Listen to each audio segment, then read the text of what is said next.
Hello, college biology. Welcome to Photosynthesis Part II. Meet the chloroplast. The chloroplast is a fine organelle, an organelle of fantastic capacity. And it's pretty, because it actually has a nice color. It's green. You can see it in this picture.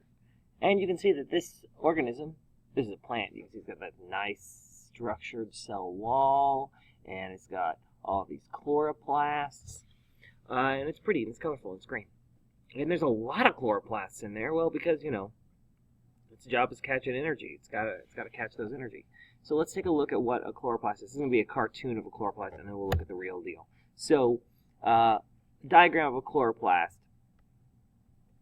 It's got an outer membrane, this outer layer, and it's got an inner membrane, an inner layer, and it has these things called thylakoids. And these thylakoids are these flat discs that contain chlorophyll and some other pigments and some other, other materials.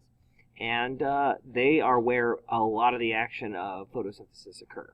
So the thylakoids are a big main player here. The stroma is the space that surrounds the thylakoids. So you could consider the stroma kind of like the cytoplasm of the chloroplast. And of course, the actual cytoplasm of the cell is all around this chloroplast here. Now, we've got this little insert here.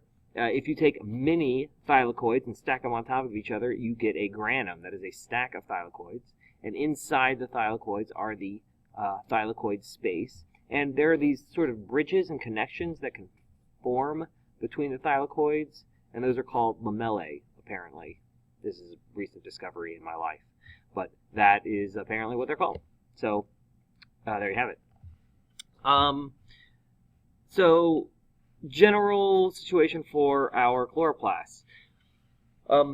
Let's get a look at, well, there's some things that are being left out here. One, chloroplasts, like mitochondria, are organelles that have their own array of ribosomes. So sprinkled throughout this stroma, there are going to be many ribosomes that are making proteins that are used to build the parts of the chloroplasts, and some of them will be enzymes that will conduct the chemical reactions of the chloroplast. So we've got to have those ribosomes, and of course, ribosomes need RNA, and RNA comes from DNA, and so there's got to be DNA for these chloroplasts, and we do. They've got rings of DNA, just like mitochondria do, kind of in this stroma area. So let's take a look, a nice look here. Here we go. Then it make you smile. It's wonderful. We've got this outer membrane. We've got the inner membrane.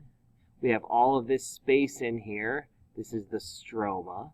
And you can see the little dots of ribosomes in the stroma. You see all those speckles in there.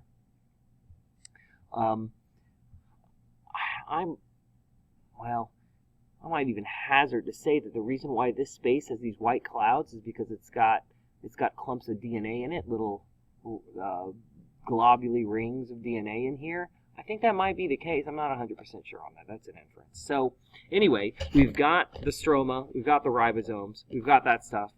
So what do we have here? Well, you can see these thin discs right here. Those are our thylakoids, and you can see a stack of them. That would be our grana, and you could see our bridges that extend out and can connect to other grana. Those would be our lamellae. So that's what that looks like. Now, we haven't really discussed too much about the phases of photosynthesis yet, but we do know that light is used to help take electrons away from water, and that all happens in the thin middle part of these thylakoids, the thylakoid space. And we know that the electron is used to pump protons into the thylakoid space, and then when it goes back out of the thylakoid membrane through ATP synthase, it makes ATP.